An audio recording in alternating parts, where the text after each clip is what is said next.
कार्यक्रम की शुरुआत आपसे करना चाहता हूं और मुझे ये बताइए, हमारे दर्शकों को बताइए कि जब इतनी बड़ी एसआईआर की प्रक्रिया शुरू हो तो एक लोगों के बीच एडमिनिस्ट्रेशन को, इलेक्शन मशीनरी को एक बड़े अवेयरनेस कैंपेन की आवश्यकता है। क्या ऐसा हो पा रहा है या फिर जो प्रक्रिया चल रही है वो सहज और सामान्य है? ब्रजेश जी, जहां तक आपको पता है कि अभी बिहार के अंदर एसआईआर प्रक्रिया भी हुई और जल्दी में हुई। रीजन क्या था कि वहां पर इलेक्शन एकदम से आ रहे थे, इसलिए वहां पर कराना जरूरी था। इसके लिए विपक्ष ने बहुत आग्रह किया था कि हमारे वोट काटे गए हैं और रूलिंग पार्टी के वोट जोड़े गए हैं। इस बात को इसलिए शुद्धिकरण जरूरी था और स्पेशल जो है रिवीजन हुआ, उसके अंदर आपने देखा कि 65 लाख वोट काटे गए और करीब 20-22 लाख जो वोटर थे वो जोड़े भी गए यंग। अब सवाल इस बात का है, मैं सब जानना चाहता हूं आपसे भी और आपके दर्शकों से, सभी से इस बात का मुझे समझदारी से जवाब दिया जाए। ये इलेक्शन कमीशन का काम है, एक संवैधानिक प्रक्रिया है। 51-52 से इलेक्शन शुरू हुए तब से शुरू आ रही है। और आपने देखा होगा, पहले आपको याद होगा कि जो वोटर आईडी कार्ड बनते थे उनके चेहरे पहचान में नहीं आते थे, काले काले होते थे, धब्बेदार होते थे, पता भी नहीं चलता था चेहरा किसका है क्या है। तो समय समय पर इलेक्शन कमीशन हमेशा रिवीजन करता आया है और करने के बाद उसने कोशिश की है कि जो पीछे कमियां रह गई हैं उनको दूर करके आगे अच्छा से अच्छा प्रेजेंटेशन किया जाए।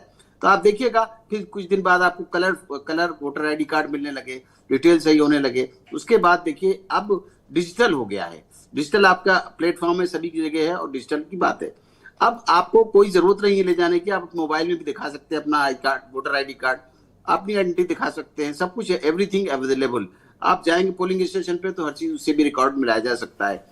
तो इस बात मेरा सवाल कुछ और था। मेरा सवाल ये था सर कि जो एसआईआर की प्रक्रिया चल रही है बिहार का, उसमें एक जागरूकता अभियान चलाया जाए। खासतौर पर हम सबसे बड़ा स्टेट है उत्तर प्रदेश और यहाँ लोगों के बीच एक अवेयरनेस ड्राइव चलाइए कि साहब इतने दिन से चल रही है, आप 4 तारीख तक आपको फॉर्म नहीं मिला हो तो आप यहाँ से ले सकते हैं। मैं इसलिए कह रहा हूं, मैं 2-3 दिन से बात कर रहा हूं, लोगों को बड़ी संख्या में फॉर्म मिले नहीं है और लोगों को पता भी नहीं है। हाँ, जहां तक सवाल है बिहार का, तो बिहार के अंदर किया गया था। बिहार के अंदर 4 लाख, बिहार के अंदर 4 लाख हमारे वॉलंटियर भी, पेड वॉलंटियर लगाए गए थे। बाकी पार्टियों से भी अनुरोध किया गया था कि अपने बीएलएस लगाइए, जिसमें की प्रक्रिया में बिल्कुल स्पष्टीकरण बिल्कुल आ जाए, क्रिस्टल क्लियर होना चाहिए, बिल्कुल पानी की तरह सफेद होना चाहिए, हर चीज मिली वहां पर। अब यहाँ पर सवाल इस बात का, जो 12 स्टेट का किया गया अनाउंस, उसमें आपको याद होना चाहिए कि हमारे यहाँ एक स्वीप डिपार्टमेंट है इलेक्शन कमीशन का, वो आज से नहीं शुरू से ही प्रचार करता आया है। वोटर को अवेयरनेस के लिए किया जाता है, गांव गांव में जाते हैं हमारे यहाँ। तो और हमारे हर जिले निर्वाचन अधिकारी को ये पूरी पावर है कि वो किस तरीके से करेंगे, पेपर में ऐड देंगे, क्या करेंगे, कैसे करेंगे। सर मैं आपको बताऊं कि उत्तर प्रदेश के किसी जिले में कोई अवेयरनेस कैंपेन नहीं। ये सपा, भाजपा, कांग्रेस, ये जो पॉलिटिकल पार्टी हैं यही जो मेहनत कर रहे हैं, बाकी इलेक्शन मशीनरी कुछ नहीं कर रही है। हाँ, तो इस बात का जिसे आपने आज ध्यान किया है और लोगों को भी पता चलता है इस बात का। लेकिन आपको मैं एक चीज बता दूं कि आज अमेरिका में क्या हो रहा है सब हमारी दुनिया को पता है और हमारे लोग बहुत ही अवेयर है, पढ़े लिखे हैं। लेकिन वोटर का भी अपना राइट है। देखिए, वोटर का भी अपना राइट है। हमारे बीएलओ को तो है जाने जरूरी है, वो वेरिफिकेशन के लिए जाएगा। लोग अपना ऑनलाइन कर सकते हैं, अपना फॉर्म निकाल सकते हैं ऑनलाइन। आपको पता है, सभी को पता है इस बात का और अवेयर है लोग।